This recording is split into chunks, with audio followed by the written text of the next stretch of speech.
warahmatullahi wabarakatuh. Selamat bertemu kembali anak-anakku. Salam sehat, tetap semangat di era pandemi ini. Mari kita awali pembelajaran pada pagi hari ini dengan membaca basmalah bersama-sama. Bismillahirrahmanirrahim. Pada pagi hari ini pokok bahasan kita adalah analisis bukti transaksi. Analisis bukti transaksi ini dibutuhkan dalam penulisan atau pencatatan akuntansi ke dalam jurnal umum. Nah, akun, kemarin Bu Dewi sudah menjelaskan akun. Akun ada berapa? Ada 5. Apa saja? Harta, utang, modal, pendapatan, dan beban. Nah, perhatikan tabel berikut.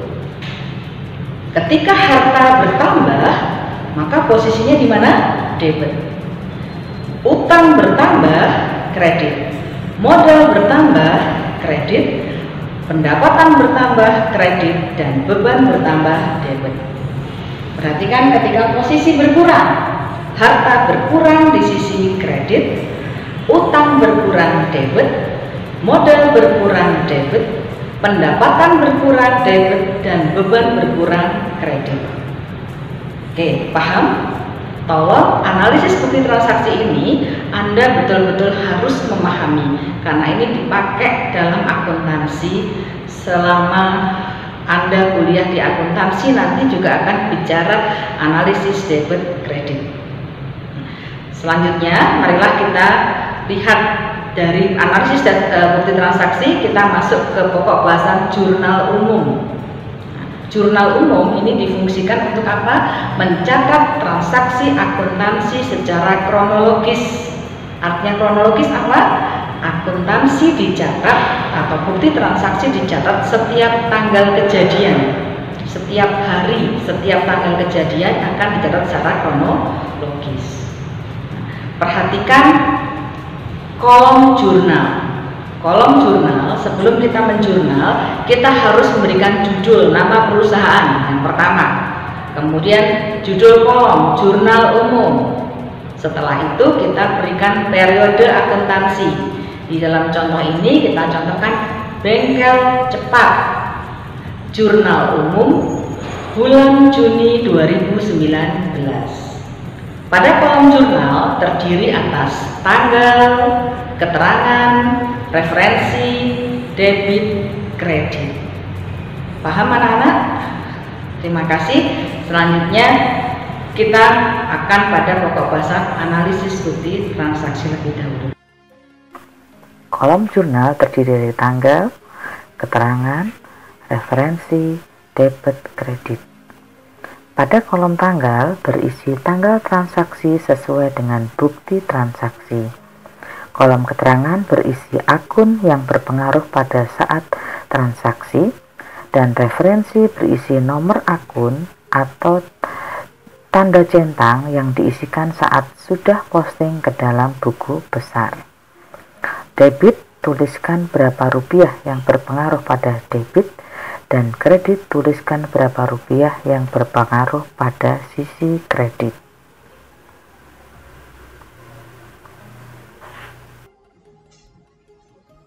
Marilah kita lihat satu persatu transaksi beserta analisis transaksinya dan bagaimana proses pencatatan transaksi ke dalam jurnal umum. Tanggal 1. Pak Ali pemilik bengkel menginvestasikan uang tunai senilai 20 juta rupiah dan peralatan bengkel senilai 15 juta rupiah. Maka analisis transaksinya, harta bertambah berupa uang tunai atau kas di sisi debit senilai 20 juta rupiah, harta bertambah berupa peralatan bengkel di sisi debit senilai 15 juta rupiah, dan modal bertambah di sisi kredit senilai 35 juta rupiah. Maka ketika analisis transaksi ini akan kita masukkan ke dalam kolom jurnal umum, akan tampak sebagai berikut. Tanggal 1 Juni, pada kolom keterangan, kas di sebelah debit 20 juta rupiah, peralatan bengkel sebelah debit 15 juta rupiah, dan modal pada sebelah kredit 35 juta rupiah. Transaksi berikutnya tanggal 2 Juni. dibeli perlengkapan bengkel senilai 5 juta rupiah. Maka analisis transaksinya, harta berupa perlengkapan bengkel bertambah senilai 5 juta rupiah di sisi debit, dan harta berupa kas berkurang senilai 5 juta rupiah di sisi kredit. Dari transaksi tersebut, maka jurnal kita masukkan ke dalam jurnal sebagai berikut. Tanggal 2 Juni, pada sisi debit, perlengkapan bengkel senilai 5 juta rupiah, dan pada sisi kredit, kas berkurang senilai 5 juta rupiah. Paham? Transaksi berikutnya, tanggal 5 Juni, diterima pendapatan dari servis kendaraan senilai Rp2.500.000. Maka analisis transaksinya, harta berupa kas bertambah senilai Rp2.500.000 di sisi debit, dan pendapatan jasa bertambah senilai Rp2.500.000 di sisi kredit. Pendapatan bertambah di sisi kredit. Maka ketika kita masukkan ke dalam jurnal sebagai berikut. Tanggal 5 Juni, keterangannya, kas pada sisi debit Rp2.500.000 dan pendapatan jasa pada sisi kredit Rp2.500.000. Nah, berikutnya tanggal 6 Juni dibayar sewa bengkel senilai Rp5 juta. Maka analisis transaksinya, beban berupa beban sewa bertambah senilai Rp5 juta di sisi debit, dan harta berupa kas berkurang Rp5 juta di sisi kredit. Maka ketika kita masukkan ke dalam kolom jurnal, tanggalnya tanggal 6, keterangannya, beban sewa bertambah di sisi debit Rp5 juta dan kas berkurang di sisi kredit Rp5 juta. Transaksi selanjutnya, tanggal 15 Juni, telah diselesaikan pekerjaan kendaraan, namun belum diterima pembayarannya senilai Rp2 juta. Artinya, perusahaan sudah menyelesaikan servis kendaraan, namun belum menerima pembayarannya, dan perusahaan berhak menagih. Maka di sini akan muncul akun piutang usaha. Berhak menagih pada pihak lain itu disebut piutang usaha. Maka yang terjadi, analisis transaksinya adalah harta berupa piutang usaha bertambah senilai Rp2 juta di sisi debit, dan pendapatan bertambah berupa pendapatan jasa senilai Rp2 juta di sisi kredit. Maka ketika kita masukkan ke dalam kolom jurnal, tanggal 15 Juni, pada kolom keterangan tertulis piutang usaha di sisi debit Rp2 juta dan pendapatan jasa di sisi kredit Rp2 juta. Transaksi berikutnya tanggal 17 Juni dibayar gaji karyawan senilai Rp750.000. Maka analisis transaksinya, beban berupa beban gaji karyawan bertambah senilai Rp750.000, di mana di sisi debit, dan harta berupa kas berkurang senilai Rp750.000 di sisi kredit. Maka ketika kita masukkan ke dalam kolom jurnal sebagai berikut. Tanggal 17 Juni, beban gaji karyawan bertambah di sisi debit Rp750.000 dan kas berkurang di sisi kredit Rp750.000. Selanjutnya tanggal 20 Juni dibayar beban listrik senilai Rp500.000. Maka analisis transaksinya, beban berupa beban listrik bertambah senilai Rp500.000 di sisi debit, dan harta berupa kas berkurang senilai Rp500.000 di sisi kredit. Maka ketika kita masukkan ke dalam kolom jurnal sebagai berikut. Tanggal 20 Juni, keterangannya, beban listrik bertambah di sisi debit Rp500.000 dan kas berkurang senilai Rp500.000 di sisi kredit. Berikutnya tanggal 21 dibayar beban telepon senilai Rp300.000. Analisis transaksinya, beban berupa beban telepon bertambah senilai Rp300.000 di sisi debit dan harta berupa kas berkurang senilai Rp300.000 di sisi kredit. Maka ketika jurnal tanggal 21 Juni, keterangannya beban telepon di sisi debit Rp300.000 dan kas di sisi kredit Rp300.000.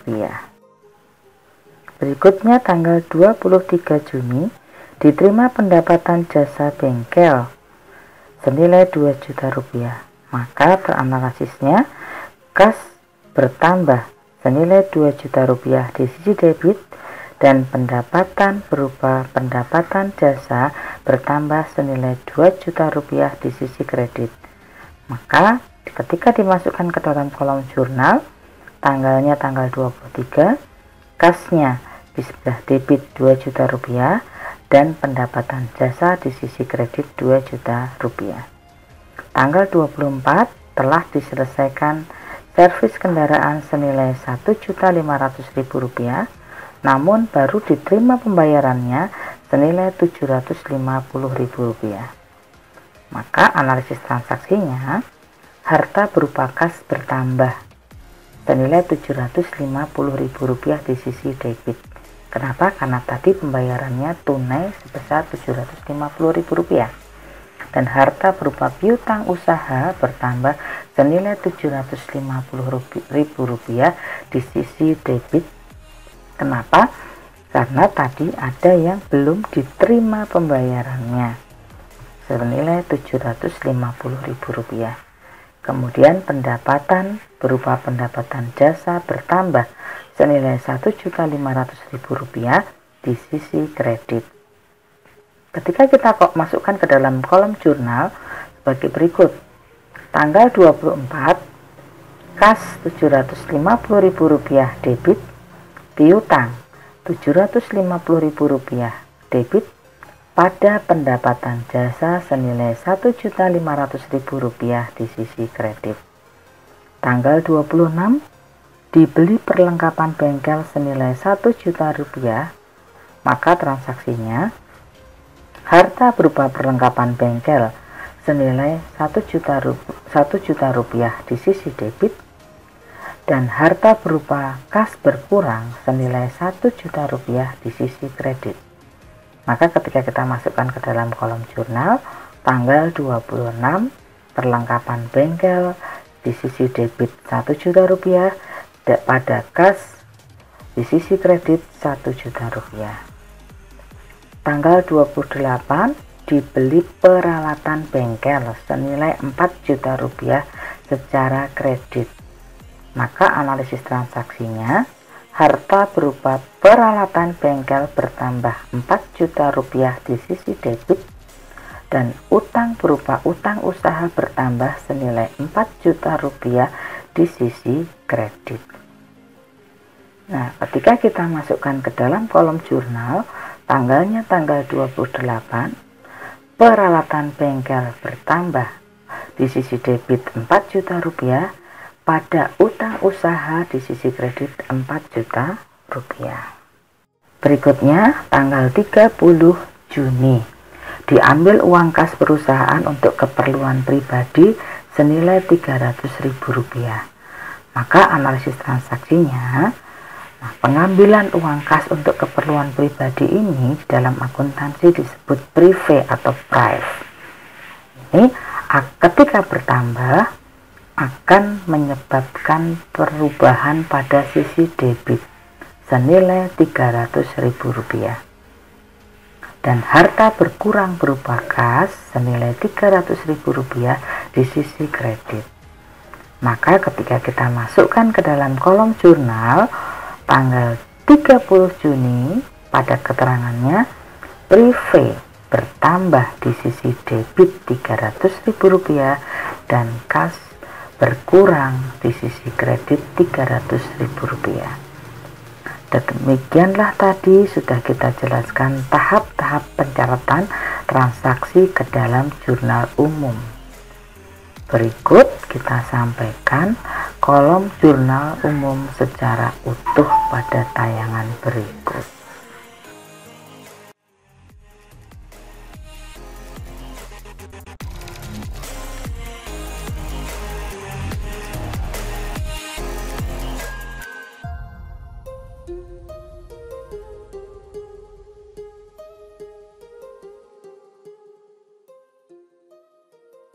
Demikian tadi pokok bahasa jurnal umum sudah kita lewati bersama, mudah-mudahan bisa dipahami dan Anda bisa mencatat transaksi ke dalam jurnal umum secara benar.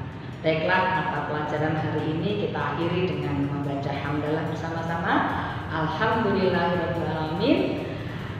Wassalamualaikum warahmatullahi wabarakatuh.